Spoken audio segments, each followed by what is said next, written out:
प्रणाम सभी को।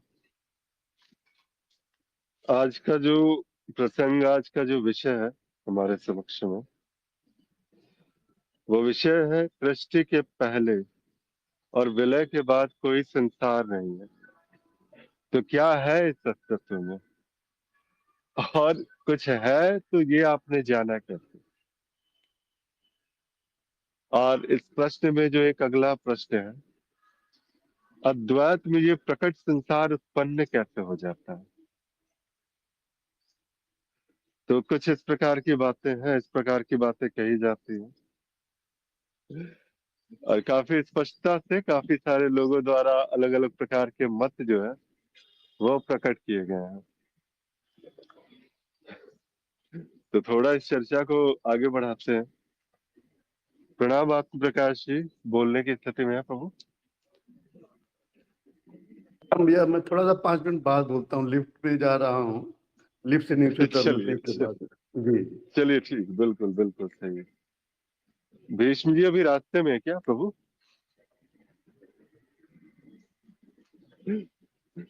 ज्यादातर ये समय आपका वही होता है ड्यूटी पे जाने का। ये सत्संगों की खूबसूरती भी यही है कि हम लोग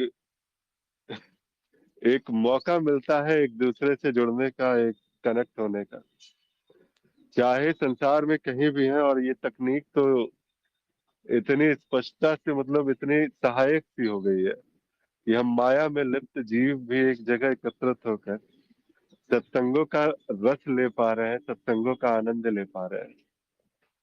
ये बहुत, मतलब जिसे कह सकते हैं कि तकनीक का वरदान अगर कहा जा सकता है तो यही है शायद। कि कितने किलोमीटर, जब भी संभावना भी नहीं हो सकती थी, हम सभी बात में एक समय एक जगह बैठकर इतने व्यस्त जो है, आवरण में इतने व्यस्तता के बीच जो है सत्संगों के लिए कोई समय निकाल पाते। तो कलयुग की जो बात है, अगर देखा जाए तो कृपा भी है, कहा जा सकता है।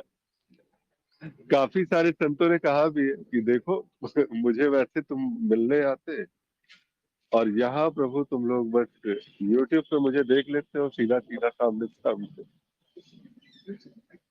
तो इसीलिए, तो चलिए इस प्रश्न को जो है थोड़ा मैं ही अपने अल्प ज्ञान से जो विस्तार दे सकता हूँ वो देने का प्रयास करता हूँ। वैसे भीष्म जी आज भी कोई श्लोक डाल सकते हैं तो डाल दीजिएगा। आपके श्लोकों पर थोड़ा मनन व्यक्त करने में मजा आता है। जिस पर भी आप सुनना चाहें, अगर आप सुनना चाहें तो। नहीं तो मेरे लिए उसका जो पाठन है वो ऐसा लगता है कि मेरे ही अज्ञान को दूर करता है किसी न किसी प्रकार से। चलिए ठीक है। प्रणाम हिमांशु जी। प्रणाम जी, प्रणाम, सुप्रभात। शुभ प्रभात। सत्संग में आपका स्वागत है। धन्यवाद जी, कलयुग की धन्यवाद। कृपा ऐसी हुई कि सुबह सुबह हम लोग जुड़ पा रहे हैं इतने दूर होते हुए। बिल्कुल। और मेरे लिए तो खैर ये डबल डबल वो था, डबल कृपा। क्योंकि मैंने देखा कि यहाँ पहाड़ों में ना ठंड बहुत होती है और आलस्य थोड़ा होने लगा था। तो हम बाहर, ये मॉर्निंग रूटीन भी बाहर का होने लगा, और ऊपर से सत्संग। और आज तो बहुत सुंदर बात है कि ओपन में बैठ के सत्संग पूरी पूरी तरह से आनंद ले पाऊंगा, क्योंकि अब आज मैं थोड़ा अकेला ही हूँ। तो बहुत बढ़िया। आज क्या क्या आपने विषय सोचा है? विषय डाला हुआ है प्रभु, आप ही शुरुआत करें। सृष्टि से पहले और विलय के बाद कोई संसार नहीं, तो क्या अस्तित्व में? और कि आपने कैसे जाना अद्वैत में प्रकट संसार कैसे उत्पन्न हो जाता है? चलिए, बहुत बढ़िया। तो ठीक है, करिए, कार्यक्रम की शुरुआत कीजिए, जो भी कार्यक्रम विचार की हो। शुरुआत हो गई है, बस हो अभी चुकी देखिए है। अभी। हाँ। हम्म, तो यहाँ जो ठीक है, यहाँ जो लिखा है कि अद्वैत में ये प्रकट संसार कैसे उत्पन्न हो जाता है। अद्वैत में अर्थात हम कुछ ऐसा समझ रहे हैं अद्वैत को कि अद्वैत में ये होता है और द्वैत में ये होता है। ये प्रश्न उठना नहीं चाहिए कि अद्वैत में क्या होता है और द्वैत में क्या होता है। इस दृष्टि से नहीं उठना चाहिए, क्योंकि द्वैत नहीं है, द्वैत भाषित है, तो हम ये कह सकते हैं कि द्वैत नहीं है, अद्वैत ही है। जो ज्ञान हो रहा है वो द्वैत का हो रहा है, मिथ्या का हो रहा है। लेकिन द्वैत में प्रकट संसार कैसे उत्पन्न, अद्वैत में प्रकट संसार कैसे उत्पन्न हो जाता है, तो ये प्रश्न चिन्ह यहाँ पर है कि मतलब ये शायद प्रश्न, अब मैं पहले प्रश्न को ही समझने का प्रयास करता हूँ कि अद्वैत में क्या कहना चाह रहे हैं कि अद्वैत में प्रकट संसार कैसे उत्पन्न हो जाता है। जी कि हिमांशु जी, हम्म, मैं इसकी पृष्ठभूमि एक बता देता हूँ। इस प्रश्न की जो पृष्ठभूमि है, क्योंकि आप बाद में हाँ जुड़े जी, हाँ जी, तो इसके लिए। हाँ जी, हाँ जी, हाँ जी, बताएं। जी, जैसे कहते हैं ना कि जब ये प्रश्न यहाँ पर आता है, प्रश्न वैसे लिया गया है, ये प्रश्न यहाँ एक गुरु और शिष्य के बीच का एक संवाद सा है। और उस संवाद को हमारे गुरुदेव ने, हम सभी के गुरुदेव श्री तरुण प्रधान जी ने काफी व्यवस्थित तरीके से उसको एक जो संकलित किया। और कल भी जो चर्चा के लिए आए भी थे, शाम में आपने बातें भी की थी, हम लोग मतलब वहां पर, ये जो अद्वैत बोध दीपिका है, जिसके बारे में ज्ञानाक्षर पर लेख प्रकाशित है गुरुदेव के, और उसमें काफी स्पष्टता से वहां पर अनेक जो है, क्योंकि हर रोज सत्संगों के लिए विषय लाना, प्रश्न लाना थोड़ा सा मेरे लिए भी थोड़ा सा सहजता नहीं हो रही थी वहां। और यहाँ पर मुझे बस ऐसा विचार ही लग रहा था कि सामने से वो जो है पुस्तक पीडीएफ के रूप में वो मुझे प्राप्त हुई, तो बहुत उसमें बहुत जो स्पष्टता से जो है एक शिष्य अपनी बातें रखता है और एक गुरु उस प्रश्न के जो मूल अज्ञान है वहां तक पहुंचकर उस पर प्रहार सा करता है। यहाँ पर जो सबसे पहला जो वाक्य है, सृष्टि के पहले और विलय के बाद कोई संसार नहीं है, तो क्या है इस अस्तित्व में, और ये आपने कैसे जाना। ये बात वही है कि इस अस्तित्व में अगर, जैसे कहते हैं ना कि जो पूर्ण शून्यता है, वो उस शून्यता से अनंत संभावना, और इस अनंत संभावनाओं में इस प्रकार की संभावना हुई कि, और शास्त्रों में भी जो है इसको बताया गया है कि अविद्या के कारण, अज्ञान के कारण जो ये संसार भाषित हो रहा है, ये कुछ उसी प्रकार से है। लेकिन ये सारा का सारा चीज जो है, ये क्योंकि अगर आप जानने वाले वहां बचे हुए हो, तो वो ज्ञान भी तो बचा हुआ है। तो आपने कैसे जाना कि सृष्टि से पहले और विलय के बाद कोई संसार नहीं है। दूसरी बात जो कहता है कि अद्वैत में ये प्रकट संसार कैसे उत्पन्न हो जाता है, जहां दो है ही नहीं, दो की बात भी नहीं की जा सकती, एक कारण और प्रभाव होना चाहिए। न कारण है न कोई प्रभाव है, अद्वैत है वहां पर, बस होनापन सा है। तो वहां से ये जो संसार भाषित सा हो रहा है, क्योंकि एक अज्ञान में दिखेगा, कोई अद्वैत की बातें कर रहा है, तो ये बहुत मूलभूत प्रश्न आ सकते हैं उसके मन में कि अगर अद्वैत को एक शब्द की तरह देखा गया, तो इस शब्द की तरह देखने से उसकी पृष्ठभूमि जो है वो अज्ञान की है। ये संसार उसके लिए सत्य है, ये जगत सत्य है, ये जो कुछ भी प्रकट वो महसूस कर पाता है, देख पाता है, वो उसके लिए सत्य है। लेकिन जब जब हम उस अद्वैत की ओर उंगली करके बताने का प्रयास करते हैं कि देखो, किसी प्रकार का कोई विभाजन नहीं है, किसी भी प्रकार का, जब एक बात जो है वो परिभाषा की तरह बस सुन ली गई थी बात है, उसका जगत का जो अज्ञान है, वो जीव रूप का जो अज्ञान है वो मिटा नहीं है। लेकिन वो अज्ञान भी नहीं मिटा है, और ये जो है ऊपर से एक धारणा और आरोपित कर ली गई कि कुछ ऐसा है जो गुरुदेव ने बता दिया है कि अद्वैत जैसी कुछ बात होती है।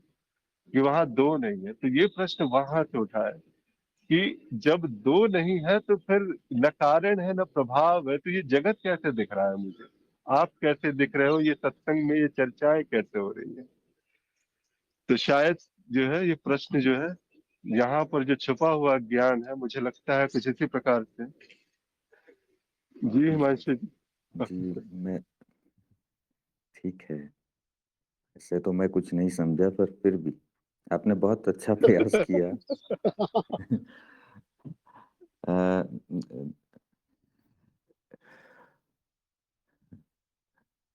चलिए, तो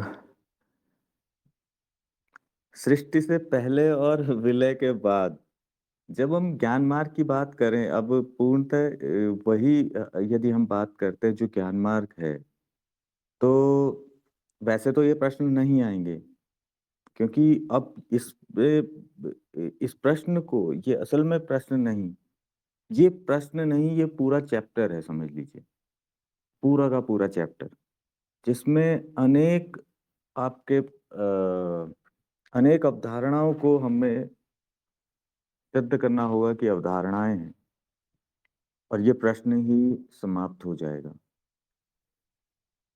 तो सृष्टि, जब हम कहते हैं सृष्टि, अर्थात वो प्रकट जगत जो भाषित हो रहा है, और उससे पहले की जब हम परिकल्पना करते हैं कि उससे पहले क्या, तो यहाँ ये समझना आवश्यक तो हो जाता है कि क्या पहले और बाद जैसा भी कुछ है, या फिर ये स्मृति में ही वर्तमान में घटित होने वाली प्रक्रिया है जो पहले और बाद जैसा कुछ भाषित करवा रही है।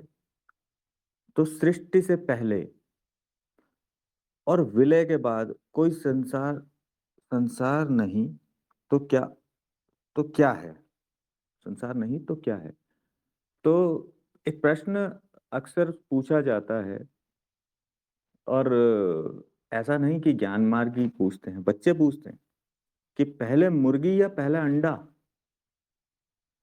ये प्रश्न बच्चे पूछते हैं कि मुर्गी पहले, अब बताइए, आप बहुत ज्ञानी हैं तो बताइए ना कि पहले मुर्गी आई या अंडा आया।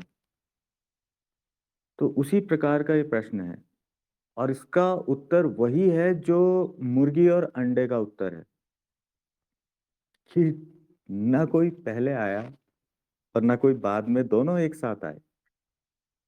सृष्टि से पहले भी सृष्टि ही है और सृष्टि के बाद भी सृष्टि ही है, न पहले है न बाद में है। पहले और बाद गढ़ा जाता है उस स्मृति के कारण। जो स्मृति की प्रक्रिया है कि उसमें स्मृति ये बताती है कि ये कुछ पहले है, ये घटना पहले हुई है और ये घटना बाद में हुई है। जबकि सृष्टि नित्य घटित हो रही है, हर पल लय और विलय ये अभी इसी वक्त घटित होता है, हर समय। और ये है, असल में प्रश्न विज्ञान का नहीं, दर्शन का है, क्योंकि विज्ञान कहाँ तक पहुंचा है ये हम देख पाते हैं कि जब साइंस कहता है कि समय की शुरुआत कहाँ से हुई। अगर विज्ञान में हम पूछें कि समय कहाँ से, हम समय को मानते हैं, कहाँ से शुरुआत हुई, तो वैज्ञानिक परिकल्पना है कि बिग बैंग से हुई। बिग बैंग से वो मानते हैं कि बिग बैंग से हम समय की गणना कर सकते हैं। और बिग बैंग क्या है कि समय के एक सेकंड के हजारवें क्षण में ये समस्त अस्तित्व प्रकट हो गए।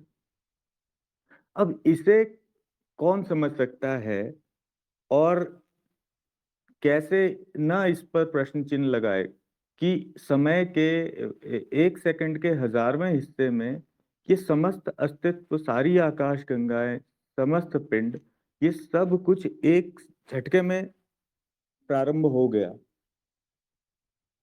तो ये सिर्फ मान्यता भर हो जाती है उनके लिए। लेकिन ज्ञान मार्गी के लिए मान्यता नहीं होती। वो देख सकता है, क्योंकि अपरोक्ष अनुभव यही कहता है, अपरोक्ष अनुभव यही कहता है कि जब सुबह मेरी नींद खुली, बिस्तर से जैसे ही मेरी नींद खुली, ये समस्त अस्तित्व, जितना भी प्रकट जगत है, ये सब उसी क्षण प्रकट हुआ, क्योंकि चित्त में विभाजन प्रक्रिया वहां पर प्रारंभ हो गई, तो वहीं पर से ये प्रकट हुआ। इसे ऐसे भी समझ सकते हैं कि जब हम स्वप्न देखते हैं, तो स्वप्न में स्वप्न चरित्र और स्वप्न जगत क्या पहले से प्रकट होता है, या एक सेकंड के हजारवें हिस्से में प्रकट हो जाता है? तो वहां पर भी आप इसे इसे ऐसे ही समझ सकते हैं। और वो जो अपरोक्ष अनुभव से देखने का प्रयास करेगा, वो इससे सहमत हो जाएगा, क्योंकि उसने अपरोक्ष अनुभव से देखा है कि ये सृष्टि नित्य घटित हो रही है, हर पल। बात दृष्टिकोण की है कि आपकी दृष्टि, आप देख कहां से रहे हैं। आपका ज्ञान उस बात पर निर्भर करता है, आपका अपरोक्ष अनुभव भी उस बात पर निर्भर करता है कि आपकी स्थिति क्या है, परिप्रेक्ष्य क्या है, किस परिप्रेक्ष्य से और किस एंगल से आप देख रहे हैं। क्या आप दृश्य को देख पा रहे हैं, या मात्र यह सिर्फ एक कोण है, एक दृष्टिकोण है। गुरुदेव ही एक उदाहरण देते हैं, जैसे कि हम कहते हैं कि भाई सूर्य जो है पूर्व से उदित होता है। ये वो ये वो दृष्टिकोण है जो पृथ्वी में है। यदि पृथ्वी में खड़ा व्यक्ति ये बात कह रहा है, तो उसके लिए सही सही होती है। लेकिन वहीं यदि कोई अंतरिक्ष में है, उसका परिप्रेक्ष्य यह है कि उसे सूर्य भी दिख रहा है और चंद्र भी और पृथ्वी भी, तो फिर वो जान सकता है कि न सूर्य उदित हो रहा है, न अस्त, मात्र पृथ्वी घूम रही है। तो हम यहाँ यहाँ इस प्रश्न पर हम ये देख पा रहे हैं कि हमें अगर इस प्रश्न को समझना है, तो परिप्रेक्ष्य क्या होना चाहिए कि मूलभूत जो ज्ञान मार्ग के सिद्धांत है, जो अद्वैत की बात करते हैं, वहां पर वो परिप्रेक्ष्य होना चाहिए, वहां पर हमारी दृष्टि होनी चाहिए। उस दृष्टिकोण से हम बात करेंगे, तो फिर हम ये जानेंगे कि समय क्या है। पहले और बाद की अवधारणा पर प्रश्न का उत्तर पाने से पूर्व हमें ये पहले और बाद की ही अवधारणा को जानना होगा कि कहाँ से आ रही है। और जैसा कि आप सभी जानते हैं कि समय को मिथ्या बताया गया है। समय ही जो मूलभूत हमारा संसार है, समय और स्थान। समय और स्थान को अपने जीवन से हटा दें तो क्या बचता है? कल्पना भी नहीं की जा सकती जीवन की, समय और स्थान के परे। लेकिन समय और स्थान दोनों ही मिथ्या सिद्ध होते हैं। तो ये जो पहला है कि पहली अवधारणा ये प्रश्न दे रहा है कि सृष्टि से पहले और विलय के बाद कोई संसार नहीं है। कोई संसार नहीं तो क्या है? तो कौन कहता है कि सृष्टि से पहले और विलय के बाद कोई संसार नहीं? हम तो ये कहते हैं कि सृष्टि नित्य है, हर पल है। वो ना उसमें कोई पहले है, और जो जिसको हम विलय कह रहे हैं वो भी नित्य है। हर पल विलय है, हर पल प्रलय है। ये हर पल है, हर पल जीवन है, हर पल मृत्यु है। ये वर्तमान में घटित होता है। जीवन और मृत्यु दोनों वर्तमान में घटित हो रहे हैं। इसे जैसे जैसे कि हमने वो क्या नाम है अपने ही कार्यक्रम में गुरुदेव ने एक और उदाहरण दिया था कि प्रत्येक क्षण हजारों सेल्स मनुष्य के शरीर के मरते हैं और प्रत्येक क्षण एक सेकंड में ही हजारों सेल्स नए पैदा भी हो रहे हैं। तो हम किसको मृत्यु माने, जब ये समस्त वो होते हैं या फिर जब ये प्रक्रिया जो है किस किस लिए हम एक एक क्षण को हम मृत्यु कह दे रहे हैं।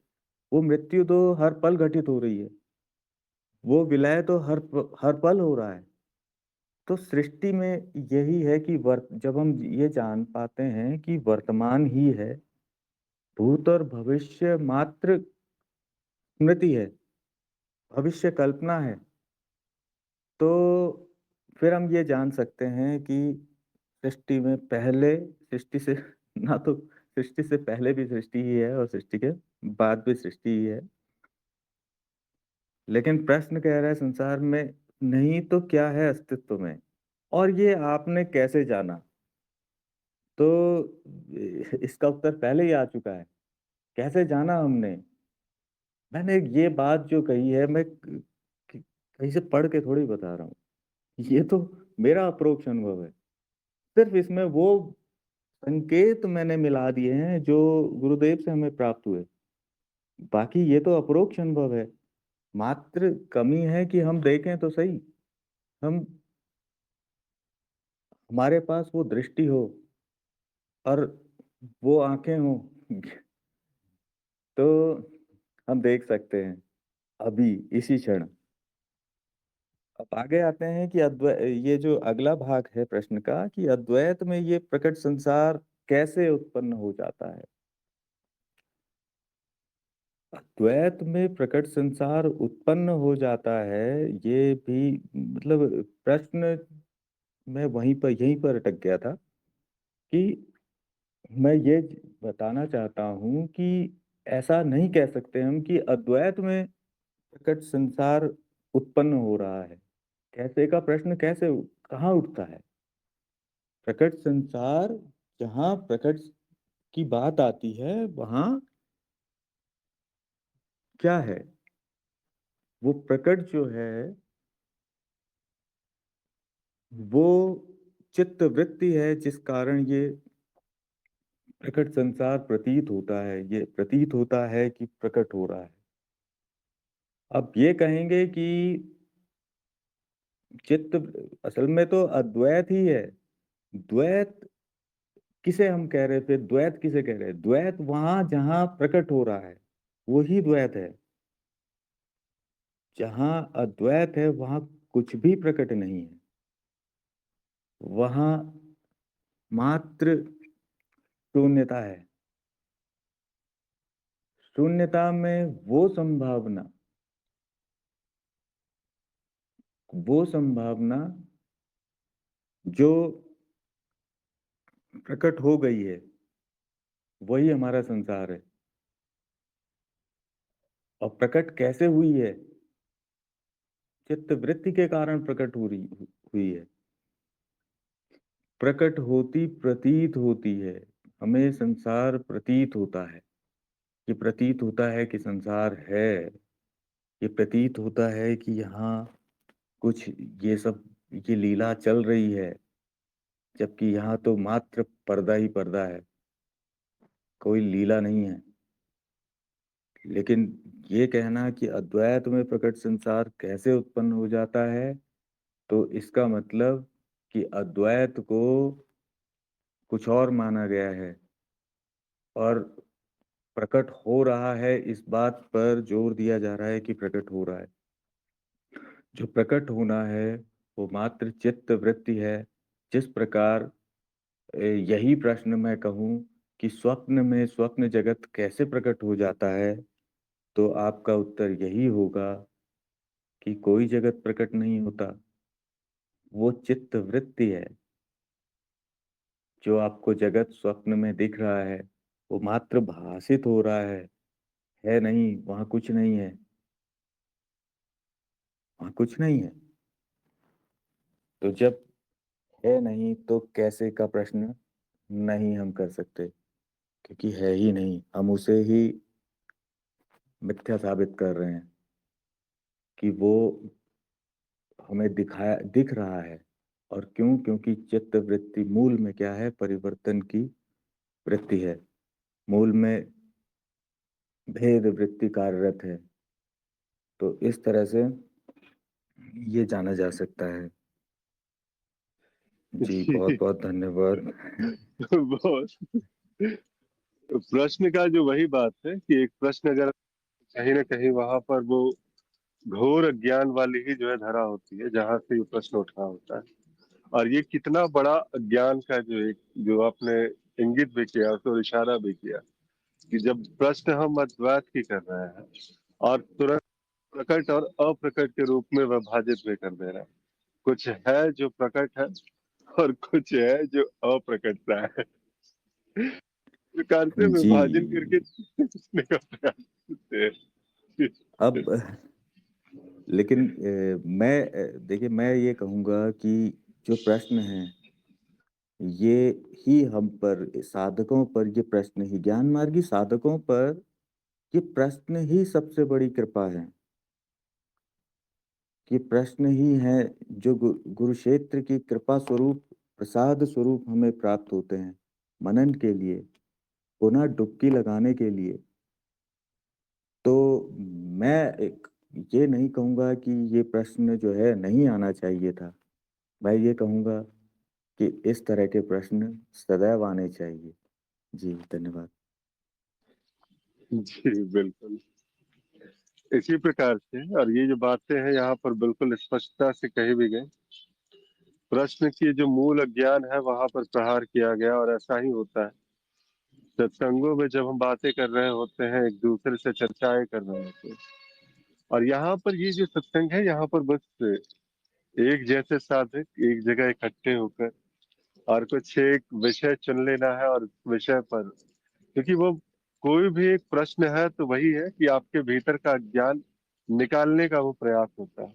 यहाँ कोई ऐसी बात नहीं है कि कुछ उत्तर ढूंढा जा रहा है। यहाँ कोई ऐसी बात नहीं कि किसी निष्कर्ष पर पहुंचना है, क्योंकि निष्कर्ष अगर पहुंच भी गए तो वो मेरा निष्कर्ष होगा। वो जो अंतिम बात होगी वो मेरे अपरोक्ष अनुभव और मेरे तर्कों द्वारा प्रमाणित होगी। लेकिन यहाँ जब बात कही जाती है ज्ञान मार्ग में, जब हम आगे चलते हैं तो इसका एक एक कदम वो आपका अपरोक्ष अनुभव एवं आपके तर्कों पर प्रमाणित होनी चाहिए।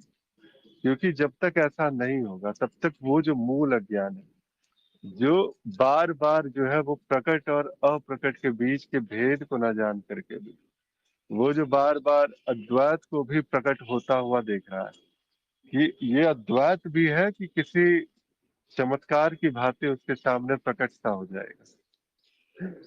यहाँ पर एक बार जब जैसे मार्ग में ही मैं ही चल रहा था तो एक बार एक संत की वाणी जो है सुन ली गई थी।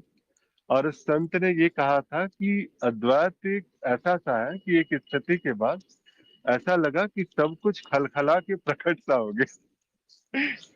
अब मैं ज्ञान दीक्षा कार्यक्रम में मैं पूरा जो है पाठ के बार बार पढ़ रहा हूँ कि कहाँ है और गुरुदेव की वीडियोस ढूंढ रहा हूँ कि कुछ तो होगा जो उनको भी प्रकट सा हो गया होगा अचानक से यहाँ पे। तो यही बात होती है। देखिए वो ढूंढना जो था वो संत की वाणी के रूप में जो है वो एक कृपा जो हुई, क्योंकि उसने प्रेरित किया कुछ ढूंढने के लिए। कुछ तो होगा जो प्रकट हो रहा होगा, कुछ तो होगा जो ऐसा होगा कि बिल्कुल दिखता जाएगा, स्पष्ट हो जाएगा बिल्कुल। जैसे बार बार कहते हैं ना कि एकदम परम शांति सी है, आनंद है, सुख है। वो कहाँ है फिर वो चीज? उसको ढूंढो पहले। ये ढूंढने की जो प्रेरणा है ये प्रश्नों से ही मिलती है। और इसी प्रकार के जब प्रश्न आते हैं तो ढूंढा भी जाता है। आपने अंडे और मुर्गी वाला भी उदाहरण दिया, तो इसमें जो है जैसे कहते हैं ना कि एक और है बात कि एक बूढ़ा आदमी बार बार ये प्रश्न करता था सभी से कि बताओ अकल बड़ी या भैंस। हमने भी सुना होगा। इस पर ओशो का तर्क आ रहा था। और ओशो तो हम सभी जानते हैं कि उनकी जो बातें होती है कितनी बेबाक सी रहती है। तो इसी प्रकार से उन्होंने कहा कि बूढ़े ने आकर के मुझसे पूछा कि बताओ, अकल बड़ी या भैंस? मैंने बिल्कुल सीना तान के कहा कि भैंस बड़ी है। अब यहाँ पर उस बूढ़े ने पूछ लिया प्रश्न दोबारा कि बताओ, तुमने कैसे जाना कि ये अकल नहीं बड़ी है, भैंस बड़ी है? तो ओशो ने वहां पर कहा कि मैंने तो कह दिया, क्योंकि भैंस ये प्रश्न नहीं पूछती। अगर ये अकल से आ रही होती तो फिर ये बात कुछ और होती, लेकिन भैंस बार बार कम से कम इतना तो है कि वो अपने स्वभाव में स्थित है, अपने आप को उसने मान रखा है कि हाँ मैं भैंस ही हूँ, ज्यादा मैं दिमाग के घोड़े नहीं दौड़ा सकती हूँ। वो बिल्कुल समाधिस्थ अवस्था में पड़ी हुई जुगाली सी कर रही है। और यहाँ पर जो अकल लगाने वाला है वो बार बार ये भेद ढूंढने का प्रयास कर रहा है। तो बुद्धि को दौड़ाओ, थकाओ, लेकिन थका थका करके एक वक्त ऐसा आएगा जिस समय ऐसा लगेगा कि बस अब विश्राम ही है। ये जो ज्ञान की चादर बार बार जो है बिछाने की बात होती है, आप बिल्कुल बिछाएं ज्ञान की चादर, लेकिन बिछाते बिछाते एक वक्त तो आएगा जिस वक्त आपको नींद भी आएगी और बिछाने पर जो है निद्रा का भी आप आनंद ले रहे होंगे। कुछ ऐसी सी ही बात थी, और बहुत मतलब विस्तार से आपने इस प्रश्न के मूल अज्ञान पर भी प्रहार किया। हालांकि इस पर जो है कुछ और बनता नहीं है, कहीं पर और किसी और दृष्टिकोण से जाने का भी मन नहीं करता। लेकिन अब यहाँ पर जो है एक जो है व्यवहारिक दृष्टिकोण के लिए, राजीव जी अगर आप बोल सके यहाँ पर, आपका व्यवहारिक दृष्टिकोण बड़ा पसंद आ रहा है। बहुत सारे साधकों के बात आते हैं तो ये कहते हैं कि राजीव जी की जो व्यवहारिक दृष्टिकोण है उससे मैं बिल्कुल जुड़ सा जाता हूँ वहां पर। अभी बोल सकते हैं प्रभु आप? जी प्रणाम। जी मैं प्रणाम।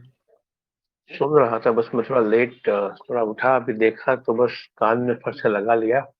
मैंने कहा ये छूट जाएगा, तो सुन ही रहा था। हिमांशु जी की थोड़ी सी बातें मैंने सुनी। तो आज का जो आपने ये प्रश्न रखा है कि सृष्टि से पहले और विलय के बाद, और देखिए, मैं अगर वास्तव में इसका उत्तर दूं तो मुझे तो इसका कुछ उत्तर नहीं पता कि ये संसार कैसे प्रकट हो जाता है, और अद्वैत में और सृष्टि के पहले और बाद में। क्योंकि मतलब ये मैं सिर्फ कहने के लिए नहीं बोल रहा हूँ। अभी इस प्रश्न पे थोड़ा सा एक विचार आया था कि इस सृष्टि मतलब इस जीव के अलावा जो ये शरीर है, जो ये बोल रहा है, इसके अलावा ही अगर हम सृष्टि को, शब्द को, संसार को हम देखें तो पता नहीं कितने सारे और रूप दिखाई दे रहे हैं। और मेरी तो चेतना ही नहीं है, तो मुझे तो खुद मैं उठता हुआ और सोता हुआ मैं दिखता नहीं हूँ। उठने के बाद दिखता है कि हाँ मैं सोया हुआ था, और सोने में तो मुझे समझता ही नहीं कि मैं सोया हूँ।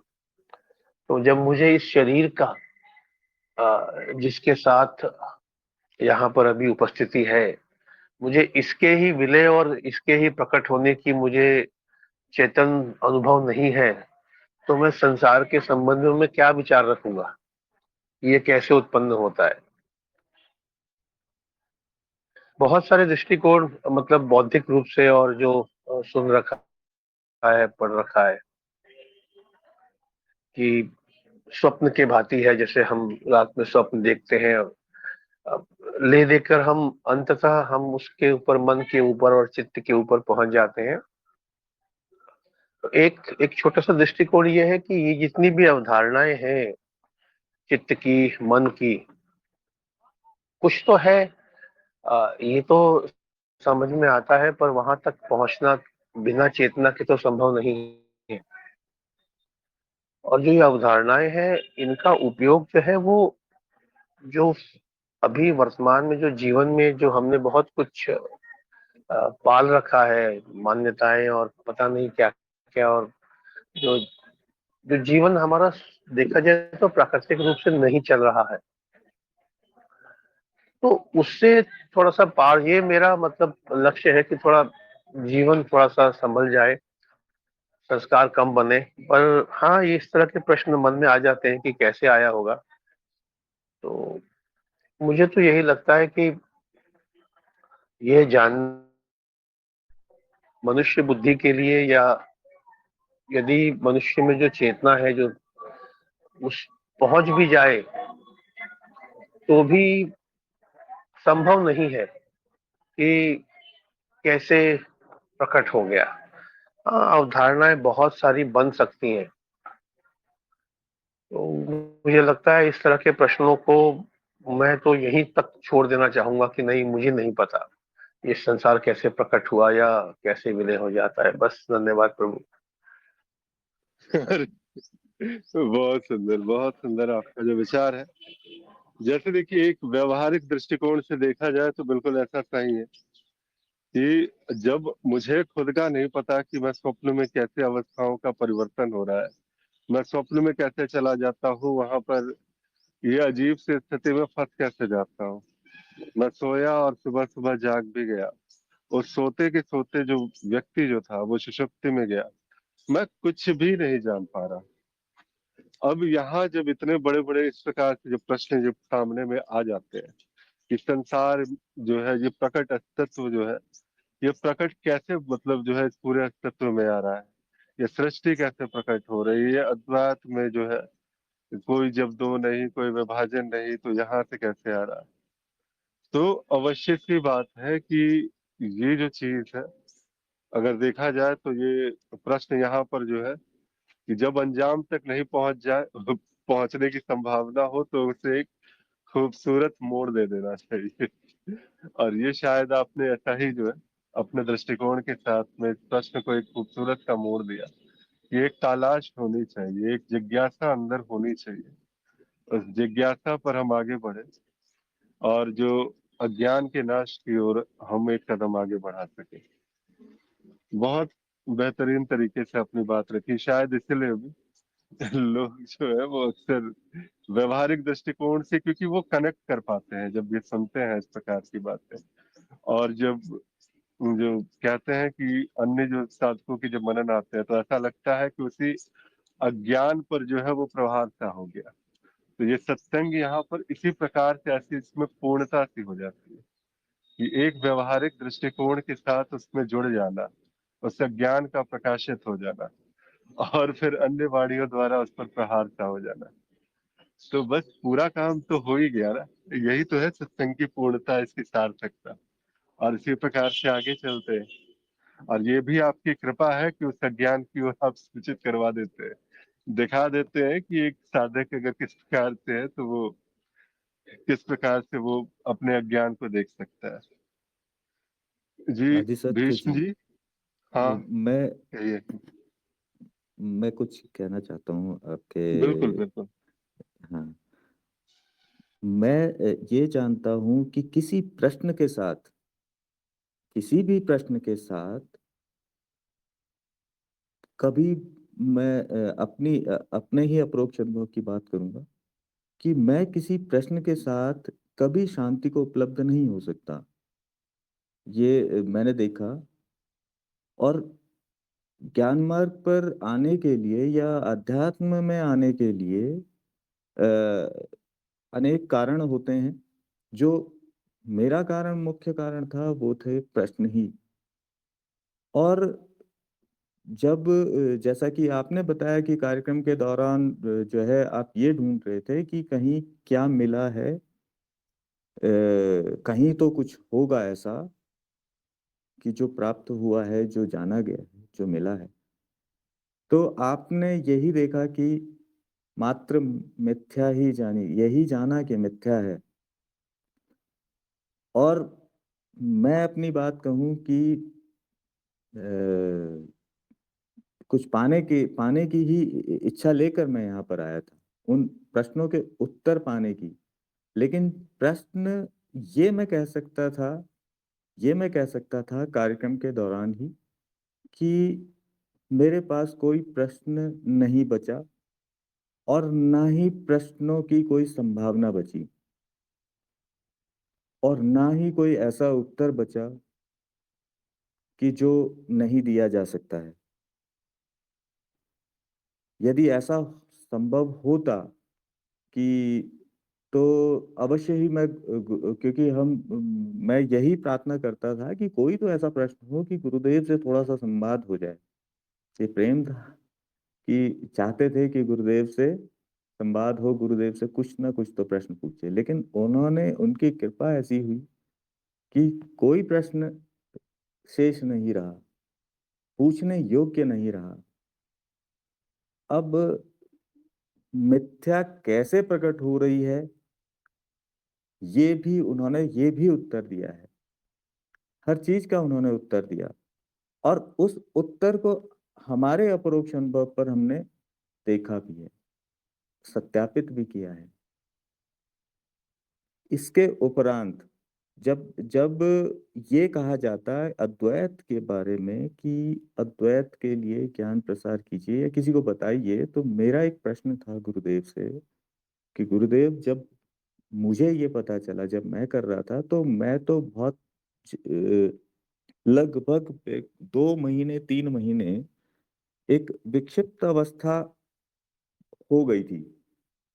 क्योंकि जब ये रेत के महल ढहते हैं ना, समाप्त होते हैं, जिनको बहुत कुछ मान लिया है, और ये सारे सपने टूट जाते हैं, तो विक्षिप्तता आनी स्वाभाविक होती है। मुझे ये प्रतीत हुआ कि भाई ये तो बहुत खतरनाक ज्ञान है।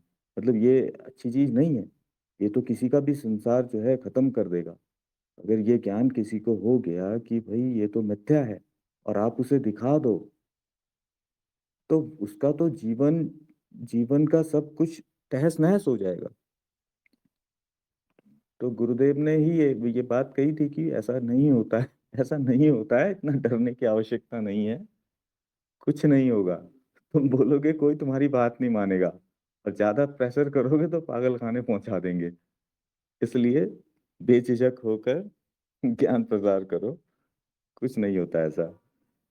तो मैं आपकी बात से पूर्णतः सहमत हूँ कि इसी तरह जैसे जो कि लगभग सभी साधकों की यही, इसीलिए गुरुदेव अपने निरीक्षण में 3 माह तक रखते हैं, क्योंकि इसका प्रभाव बहुत ही अनएक्सपेक्टेड होता है, इस ज्ञान का, जिसको हम सामान्य तौर पर कह देते हैं। लेकिन यदि वो श्रवण हुआ है और यदि वो अपरोक्ष अनुभव में आया है, यदि उसका सत्यापन हुआ है, तो ये एटम बम से भी 1000 गुना प्रभावशाली है। ये एक क्षण में सब कुछ समाप्त कर देता है, सब कुछ। जी। जी जी, वैसा सही है कुछ जो प्रभाव होता है। ये जो कहने के लिए ऐसा लगता है, बहुत सामान्य सी बात होगी कि मैं अनुभव करता हूँ, अनुभव करता तक तो फिर भी बात जो है वो जम जाती है वहां तक, क्योंकि ये जो बात है यहाँ पर जो बस नेति नेति है, प्रमाण है, वो सब कुछ है। लेकिन जब इस बात का जब प्रमाण मिलता है कि मैं अस्तित्व हूँ, कुछ भी नहीं बचता। कुछ भी, मतलब एक आपके अस्तित्व का हर कण जो है वो बिल्कुल ऐसा लगता है कि कुछ कभी था ही नहीं और कुछ कभी हो ही नहीं सकता। और ये ऐसा सा चीज है कि जिसके बारे में मुझे उस वक्त ऐसा लगा कि सबको पता चलना चाहिए। और तकरीबन 12 दिनों तक जो है मेरे साथ वैसी ही स्थिति रही जैसी आप बताते हैं। और 12 दिनों के बाद वही गुरुदेव के कार्यक्रम में ही था उस वक्त में। गुरुदेव को हर रोज संदेश भेजना, हर रोज उनका इतना सिर खाया कि पता नहीं कहीं से वो कृपा हुई, वो चीजें फिर सामान्य से हुई। और उसके बाद मैंने बस यही कहा कि ये हर व्यक्ति तक जहां तक पहुंच सकता है वहां तक पहुंचे। ये जो ज्ञान मार्ग की बात है, ये बस ज्ञान मार्ग के लिए, अगर इसको अध्यात्म के दृष्टिकोण से नहीं देखा जाना चाहिए। जब हम कहते हैं ये ज्ञान मार्ग की बात है, ये आध्यात्मिक सी कोई बात होगी, ये बिल्कुल आपका अपना सत्य है। आपको बस वो जो कहते हैं ना, बार बार जिसे पर्दे से छिपा रहे हो, उसे अब देखने का वक्त है।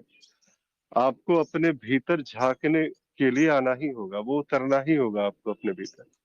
नहीं उतरा तो फिर कुछ नहीं हो सकता है वहां पर। ये सारा का सारा सब कुछ जो है वो उस रस से तुम वंचित रह जाओगे, जिस रस के बाद जो है कुछ और चाहने की जो है वो आस ही नहीं रहती वहां पर।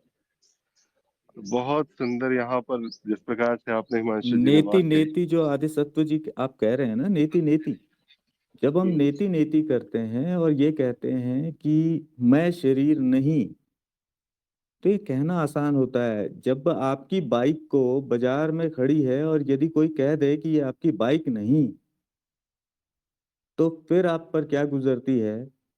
या फिर आपकी कार को कोई कह दे कि ये आपकी कार नहीं, ये आपका प्लॉट नहीं, किसी और ने कब्जा कर लिया है। तो यदि आपको ये कहा जा रहा है या आप स्वयं देख रहे हैं कि मैं ये शरीर नहीं, मेरा तो छोड़िए मैं नहीं, ये भावनाएं मैं नहीं जिनके पीछे मैं दौड़ रहा हूं, तो फिर क्यों नहीं वो बिजली गिरती। जबकि जो आपने दो 2-3 साल में या फिर कुछ समय देकर कुछ मेहनत करके जो अर्जित किया है, उसके लिए तो बहुत बहुत ज्यादा चोट पहुंचती है, ठेस पहुंचती है। वो इतना गहराई में ले लिया जाता है कि अगर मजाक में भी कोई कह दे कि ये आपकी पत्नी नहीं, तो फिर मारपीट हो जाएगी। लेकिन जब आपको कहा जाता है कि ये शरीर नहीं, तो फिर वो इतना गहरा क्यों नहीं उतरता। तो नेति नेति यदि हुई है इस तरह से, तो फिर तब प्रभाव सही मायने में पड़ता है। जी बिल्कुल। और मेरा अगला जो था ये भाव भी था कि एक साक्षी भाव के मूल मंत्र के रूप में क्या हो सकता है। ये ऐसी बात आई थी कि आपसे जानूं, और आपने बता भी दी। तो ये शायद यही है गुरु क्षेत्र की, इसी प्रकार से वो बात है कि कहीं ना कहीं वो भाव जो व्यक्त कराना चाहते हैं वो करा ही लेते हैं। कि साक्षी भाव की जब हम बात कर रहे होते हैं, ऐसा बोलते हैं कि कुछ सेकंड के लिए तो आया ये साक्षी भाव, ये 15-20 सेकंड के लिए आया। बहुत सारे साधकों के साथ में होगा ये, व्यवहारिक तल पर ऐसा ही होता है, और काफी सारे साधकों से बात भी होती है तो ऐसा सा ही लगता है कि कुछ सेकंड तो रहा ये साक्षी भाव, 20-25 सेकंड रहा, कुछ घंटे तक रहा, 1-2 घंटे तक रहा, लेकिन बाकी जो है लिप्तता बनी रही, सांसारिक लिप्तता। क्योंकि अब गुरुदेव बताते हैं कि अशुद्धियां हैं इसका कारण, ये है। धीरे धीरे वो सारी की सारी जाती है। बात ये है कि जब वो जो प्रमाण है, वो प्रमाण आपके जीवन से बड़ा है कि नहीं, वो जो बाकी सब कुछ जो आपने पकड़ा हुआ है, इससे बड़ा वो प्रमाण है कि नहीं। आपके लिए क्या आवश्यक है जीवन में, अगर साक्षी भाव आवश्यक नहीं, तो फिर ये साधना आपसे संभव भी नहीं, ज्ञान मार्ग संभव भी नहीं। लेकिन जो एक बात है कि वो जो एक बार वो जो गर्म तवा छू लिया गया, उसका जो उसकी बात आपने बिल्कुल सत्यापित कर ली, आप पुरुष हो आप स्त्री हो, ये बात का प्रमाण एक बार मिल गया, तो क्यों ये बात बार बार ये उतरती नहीं है। इसके लिए अभ्यास की आवश्यकता होती है। ये आवश्यकता जो पड़ती है ये सबके लिए, जैसे कहते हैं ना कि हमने, यही जीव ही है अनंत, यहाँ पर जो वो अनंत भाव है, अनंत प्रकार के लोग हैं, अनंत प्रकार की धारणाएं हैं। तो धारणाएं, मान्यताएं, अशुद्धियां कह लो या फिर जो कुछ भी कह लें, सब में ये माया की अनंत संभावनाओं में अनंत संभावनाएं ही है सभी के सब। तो उसमें जो ये जो बात है, ये जो उतरने की बात, ये डूबने की बात, तो ये भी संभावना ही शायद जो है कही जा सकती है। गुरुदेव ने इसलिए छठे चरण में इसको रखा भी है, कि शुद्धिकरण वाली जो बात कहते हैं कि वहां पर ये जो बात है, ये जैसे ही ये कार्य आपका पूर्ण हुआ, किसी के लिए जी पूरा का पूरा जन्म लग जाता है इस शुद्धिकरण का ही कार्य करने में। और कुछ ऐसे भी हैं जो बस चेतना के एक बार वो जो रस में एक बार डूब गए, तो उसके बाद फिर कुछ आवश्यकता नहीं रहती वहाँ।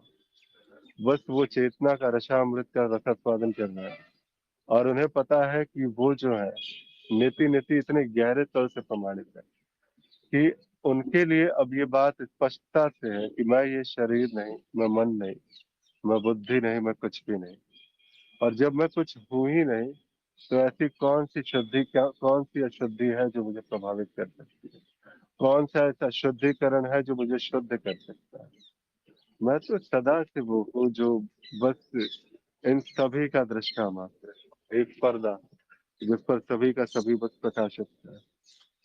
बात बड़ी छोटी सी है, लेकिन 3 महीने के चरण शायद इसलिए भी रखे गए, ये बात उतरती नहीं है। और ये बात उतर गई जहां, तो फिर वहां तो कमाल ही हो जाता है, जहां भी हुआ। तो भीष्म जी प्रिय हुए प्रभु, आपकी वाणी आज सुनने का मौका नहीं मिला। जी प्रणाम। जी सच बताइए कहूँ आज दिल के की विचार। बात तो जी ये चर्चा सुन के बोलने का इच्छा नहीं हो रहा है, क्योंकि अभी देखिए अहंकार की बात है, लेकिन लगता है अभी कितना अज्ञान बचा है। ये बात बोल के भी जो मैं बोलूंगा ये बात समझ में आएगा नहीं। अब जो कुछ कुछ बातें अच्छी भी थी उसमें, लेकिन बहुत सारी बातें एकदम पूरा शरीर को लेके, व्यक्ति को लेके, मतलब अभी भी शरीर में रह रहे हैं, व्यक्ति बने हुए हैं, तो ऐसे भाव में अगर रहेंगे, अगर शेर का बच्चा भेड़िया बन के रहेगा, शेर की कितनी भी बात कह दो उसकी समझ में आएगा नहीं। फिर भी देखिए कुछ प्रयास करता हूँ कहने को। पहले तो जो आपका प्रश्न था ये कि सृष्टि से पहले और विलय के बाद कोई संसार नहीं तो क्या है अस्तित्व में। चलिए सृष्टि का विलय कर देते हैं। अरे कौन सृष्टि का विलय करता है? मैं ही हूं ना। वो मैं ही वो सृष्टि करता हूँ, तो मैं ही वो ब्रह्म हूँ, मैं ही वो भगवान हूँ। जो कुछ हूँ सब मैं का मैं ही हूँ। मैं ही सृष्टि को पैदा करता हूँ और मैं ही सृष्टि को विलय करता हूँ और मैं ही सृष्टि रूप से भासता हूँ। चलिए अभी विलय कर देते हैं, प्रैक्टिकली इसको कर दीजिए। गहरी निद्रा में सो जाइए। सोच लीजिए कि आप बिल्कुल गहरी निद्रा में सो रहे, एकदम सुषुप्ति बिल्कुल। और वहां पे मन नहीं है, बुद्धि नहीं है, इंद्रियां नहीं है। थोड़ा जागृत अवस्था में ही सुसुप्ति में चले जाइए। हो सकता है किन्हीं को ये साधना हो कि वाकई में जागृत अवस्था में सुसुप्ति में चले जाते हो। नहीं भी है तो बस कल्पना कर लीजिए कि मैं सुसुप्ति में हूं अभी। अब देखिए तो वहां पे संसार है, दिख रहा है कुछ भी? एकदम सच में देखिए, क्या कुछ भी दिख रहा है? क्या आप स्वयं दिख रहे हैं? क्या आपके अलावा कुछ भी है वहां पे? आप हैं क्या, इसका भी भान है आपको कि आप हैं? नहीं है, ये नहीं है, बिल्कुल कुछ भी नहीं है। आप अस्तित्व हैं, इसका भी भान आपको होता है कि मैं अस्तित्व हूँ, मेरे में सब कुछ है, मेरे में हर संभावना है। इस बात का पता चल रहा है आपको? नहीं चल रहा ना? उसमें स्थित होइए तब बोलिए, क्या पता चल रहा है? नहीं, यही वाकई स्थिति है। ये आप है, जहाँ पे आपका कोई संज्ञा नहीं, कोई एडजेक्टिव नहीं, कोई नाउन नहीं, कुछ बोल ही नहीं सकते, लेकिन है।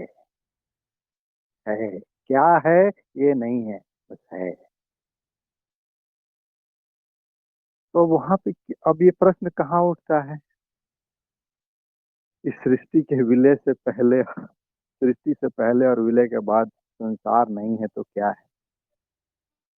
अब अगर उसमें स्थिति नहीं है तो फिर उसमें ढूंढने लग जाएंगे। फिर जब ये संसार का विलय हो जाता है तो क्या रहता है, इसका मतलब अभी उसमें स्थिति हुई नहीं है। ये तो मैं एक अवस्था की बात कर रहा हूँ, ये सुषुप्ति भी एक अवस्था है। आप ये अवस्था भी नहीं है, आप इन तीनों अवस्थाओं से परे हो। उसकी एक संज्ञा समझाने के लिए दी जाती है तुरीया। देखिए, ये बात तुरीया अवस्था क्या है, पढ़ने की बात नहीं है, ये सीखने की बात नहीं है, ये उसमें स्थित होने की बात है। और ज्ञान मार्गी साधक हैं तो जरूर, जब तक साधक हैं, ये प्रयास कर लीजिए, तुरीय अवस्था को जान लीजिए, उसमें स्थित हो जाइए, तब ये सब बातें घटेंगी, ये बातें समझ में आएंगी। नहीं तो क्या है, ज्ञान मार्गी हो के भी भक्ति में ही लगे हैं, कर्म में ही लगे हैं, ज्ञान मार्ग में आके ज्ञानी बने हुए हैं। देखिए कितना ज्ञान है, ज्ञान मार्ग में कोई ज्ञानी नहीं होता। जब तक ज्ञानी है तब तक ज्ञान मार्ग मार्ग है, लेकिन वो हुआ स्थिति नहीं है। तो ये प्रश्न फिर खत्म हो जाता है ना, इस सृष्टि से पहले और विलय के बाद कोई संसार नहीं है तो क्या है। अरे केवल आप ही हैं, कहाँ संसार है। अरे जागृत अवस्था में भी संसार नहीं। इस सत्य का हम लोग जो उसमें पढ़े हैं, सत्य का डेफिनेशन क्या होता है, जो अपरिवर्तनशील हो वो सत्य है। ये दिखता है क्या, जो हमको आंख से दिख रहा है, मन से बुद्धि से दिख रहा है, ये अपरिवर्तनशील दिख रहा है क्या? परिवर्तनशील है ना। जो परिवर्तनशील है वो होता ही है, नहीं है। गीता में दूसरे अध्याय के 16वें श्लोक में ही कह दिया। 11वें से उन्होंने प्रवचन देना शुरू किया, किसने? मैंने। और 16वें में ही कह दिया, क्या कह दिया? न असतो विद्यते भावो न भावो विद्यते सतः। असत, असत मतलब जो परिवर्तनशील है वो है ही नहीं, उसकी सत्ता ही नहीं। और सब कुछ परिवर्तनशील है तो कहाँ संसार है? अरे जागृत में ही संसार नहीं है तो विलय होने के बाद संसार कहाँ है? और ये आपने कैसे जाना? अरे अगर मैं जानने जाऊंगा तो जानने के लिए मेरे पास इंद्रियां होना चाहिए, मन होना चाहिए, बुद्धि होना चाहिए। ये सब अपरा प्रकृति है, कहाँ है ये? अब ये समय है कि जानना नहीं जानना ये सब बंद करना है। क्या जानना है? एक मैं ही हूं तो क्या जानना है? और स्वयं स्वयं को जान सकते हैं क्या? आंख आंख को देख सकती है क्या? ये नहीं दिखता। ये सब जानना मानना ये सब कुछ नहीं है। दूसरा, अद्वैत में ये प्रकट संसार कैसे उत्पन्न हो जाता है? हो जाइए अद्वैत में स्थित और देख लीजिए कैसे उत्पन्न होता है। सुषुप्ति में चले जाइए, मन बुद्धि से अलग हो जाइए, देखिए संसार प्रकट होता है। कर सकते हैं वहां पे प्रकट। अद्वैत में संसार प्रकट हो जाए मतलब अद्वैत नहीं हुआ ना, तो दो हो गए, फिर तो अनेक हो गए। वहां संसार प्रकट, संसार द्वैत में भी प्रकट नहीं है। आप देखिए तो, अरे प्रतीति हो रही, मैं कहता हूँ प्रतीति भी नहीं हो रही। ये जो मूर्ख है ना, मूर्ख को दिखता है घड़ा, बुद्धिमान को घड़ा नहीं दिखता, उसको मिट्टी ही दिखती है। जो जौहरी है उसको आभूषण दिखते हैं, लेकिन जो आम आदमी है उसको आभूषण दिखते हैं, जौहरी को आभूषण नहीं दिखता। आभूषण दिखते हुए भी नहीं दिखता। छोटा बच्चा है, पिक्चर देखने जाता है तो रोता है, चिल्लाता है, हंसता है, गाता है, लेकिन जो पिक्चरों पे क्रिटिक्स लिखते हैं, क्या उनके ऊपर भी पिक्चर का कोई असर पड़ता है क्या? कि क्या हो रहा है? उनको कहानी नजर नहीं आती। कहानी में फंस जाए तो क्रिटिक्स लिख नहीं सकते। लेकिन ये बातें तब की हैं जब वहां पे स्थित हूँ। क्या ये आपको दिखता है मन का खेल, ये चित्त का खेल? तो हिमांशु जी ने कहा था कि चित्त है। और उन्होंने एक और बड़ी अच्छी बात कही, स्वप्न में सृष्टि उत्पन्न होना। सृष्टि उत्पन्न होना कहाँ उत्पन्न होता है? स्वप्न में कोई भी चीज उत्पन्न होता है तो उसका कोई प्रक्रिया है उत्पन्न होने का जी। स्वप्न में सड़क बना तो क्या वहाँ बुलडोजर बुलडोजर चाहिए होता है, गिट्टी और वो लाना पड़ता है क्या वहाँ? कोई प्रक्रिया नहीं है किसी चीज के लिए कि इस प्रक्रिया से ये होता है, उस प्रक्रिया से होता है, ये नियमबद्ध तरीके से चलता है, ये सब चीज नहीं है। ये बस ऐसे ही है एकदम अपने आप ही सब कुछ है। स्वप्न में जैसे आप स्वप्न का उदाहरण देखिए, 5 मिनट स्वप्न देखते हैं और 5 मिनट में न्यूयॉर्क घूम के आ जाते हैं और बचपन से बूढ़े हो जाते हैं, आपके परदादा भी हो जाते हैं और फिर भी जवान भी हो जाते हैं। 5 मिनट में सैकड़ों वर्ष गुजर जाते हैं। क्या चीज है ये सब चीज? ये केवल मिथ्या है, ये सब चीज केवल मिथ्या है। अरे मिथ्या को मिथ्या जान लेना, यही तो ज्ञान मार्ग में हम लोग जाते हैं। फिर भी मिथ्या को सत्य मान के उसको हम लोग स्थापना करने में लगे हैं। मैं भी अपने को उसी कैटेगरी में रख रहा हूँ भाई, किसी से कटाक्ष नहीं कर रहा हूँ, किसी को कह नहीं रहा हूँ। तो बस जी बहुत बहुत धन्यवाद प्रभु। जी वर्षा जी कुछ कहना चाहेंगे प्रभु?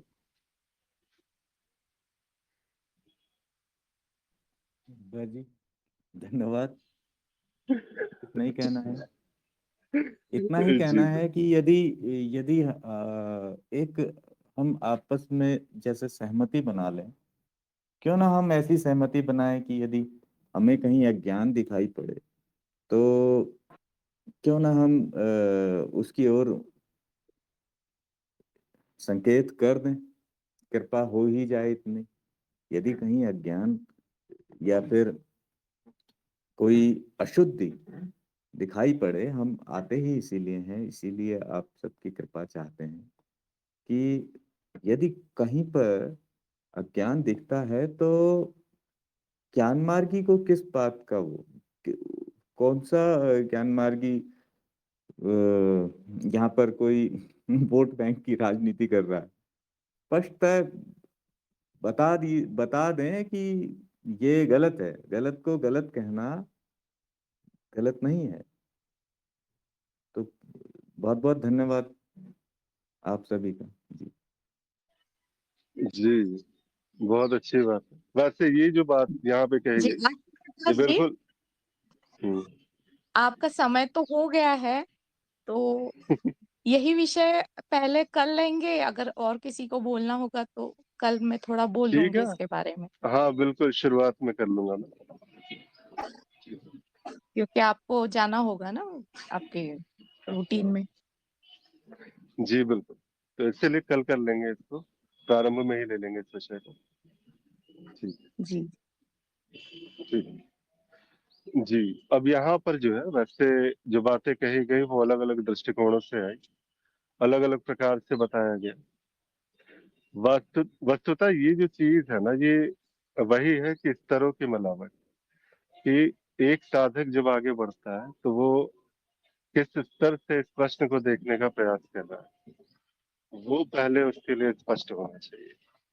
अगर वो वहां पर जो है जिसे कहते हैं घोर अज्ञान, जिसके लिए अभी वो बस एक छोटी सी एक टिमटिमाती हुई जो एक संभावना सी बनी कि यहाँ से उसके मन में प्रश्नों का वो ज्वार भाटा उठना प्रारंभ हुआ, यहाँ से उसके अंदर वो सारा का सारा वो जो अज्ञान है वो प्रकाशित होना शुरू हुआ। वो ऐसा लगने लगा कि अब जो है नहीं रहा जाता, प्रश्नों के उत्तर तो चाहिए ही मुझे।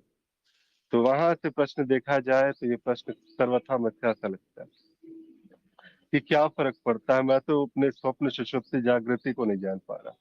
जो मेरी अपनी अवस्था है वहां पर मैं होश नहीं बना पा रहा, वहां पर ही मुझे कुछ समझ में नहीं आता कि क्या हो रहा है।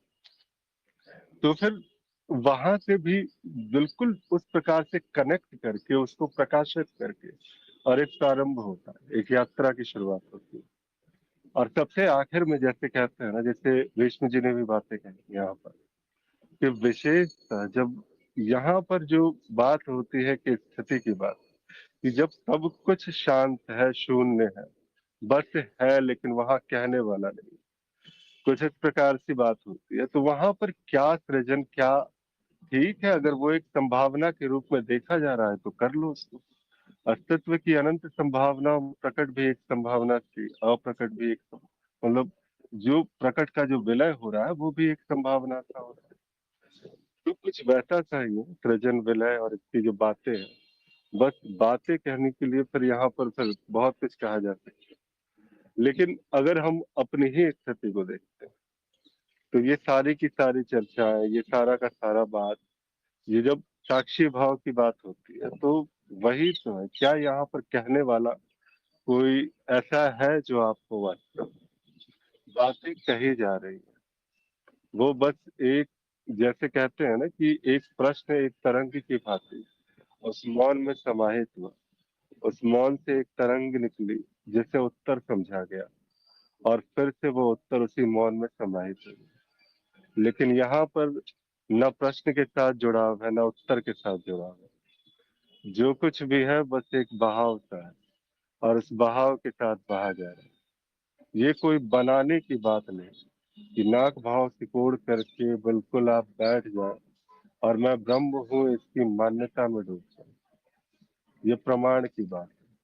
और जब ये प्रमाण उतरता है जीवन में तो जिसे कहते हैं ना कि जीवन बचता नहीं, ये संसार बचता नहीं, आप बचते नहीं, मैं बचता नहीं। और ये जो चीज है ये बिल्कुल आपकी अपनी यात्रा होनी चाहिए, उस प्रकार से आगे बढ़ना चाहिए। और उसी प्रकार से इसमें एक जो म, म, अंतिम बात है, वहां तक की यात्रा आपको स्वयं करनी चाहिए। आज की यात्रा यहाँ तक जो है वो बहुत सार्थक रही, समय भी हो चुका है और कल फिर से जो है इस विषय को लिया जाएगा। बहुत सारे साधक हैं, अपना मनन, अपना विचार रखना भी चाहते हैं, तो कल प्रारंभ में जो है इसी विषय के साथ बढ़ूंगा। उसके बाद फिर जो है एक नए जो है प्रश्न के साथ इसमें जोड़ा जाएगा। तब तक के लिए प्रणाम, नमस्कार, बहुत बहुत आभार जुड़ने के लिए, बहुत बहुत धन्यवाद जी, प्रणाम।